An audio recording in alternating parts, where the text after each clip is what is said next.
Hey guys, আসসালামু আলাইকুম, this is Asif, welcome to my channel. এই ড্রোনটা কেনার আগে অন্য কারো ড্রোন ছুঁয়ে দেখার সুযোগ আমার হয় নাই। এটা হচ্ছে DJI Mini SE। দোকানে এটাকে আনবক্সিং করছিলাম, সেই ভিডিওটা একটু দেখি, তারপর এই ড্রোনের ডিটেইলস সম্পর্কে আপনাদেরকে বলতে। Let's see and enjoy this.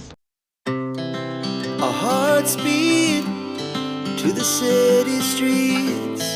We began to feel the fire. We rise like tall buildings as the chemicals they take us higher. The night's young and it's just begun as she puts her hand in mine.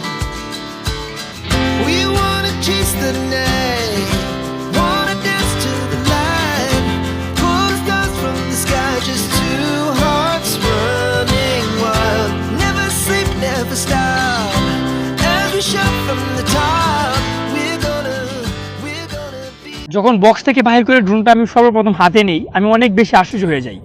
ড্রোনটা এত হালকা, কিন্তু মজার ব্যাপার হচ্ছে ড্রোনটা যত হালকা, ভিডিও ফুটেজ কিন্তু এতটা হালকা না। এটা দিয়ে সর্বোচ্চ 2.7K তে ভিডিও রেকর্ড করা যায়। এবার অনেকেই বলবেন ভাই 4K তো ভিডিও রেকর্ড হয় না। 2.7K এবং 4K কথা বাদ দিয়ে দিলাম, 1080p তে রেকর্ড করা একটা ভিডিও ক্লিপ দেখেন, কিন্তু ইউটিউবে দেখলে অবশ্যই 1080p করে নেবেন, তাহলে বুঝতে পারবেন ড্রোনের ভিডিও কোয়ালিটি আসলে কতটুকু।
কিন্তু DJI বাদে অন্যান্য ড্রোনগুলোতে 4K তে রেকর্ড করা যায় এবং আরও অনেক ধরনের সুবিধার কথা বলা থাকে, কিন্তু সত্যি কি তা থাকে?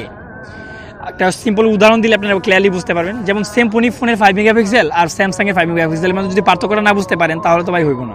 এখন ভাইবেন না ভাই ড্রোনটা আমার দিকে আমি এত গুণ গাইতেছি, বরং বলতে পারেন যে ভালো দিকগুলো আছে দেখেই ড্রোনটা আমি কিনছি।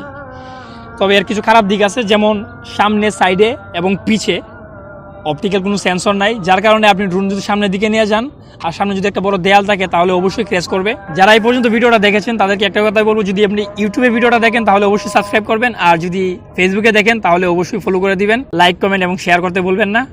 আল্লাহ হাফেজ।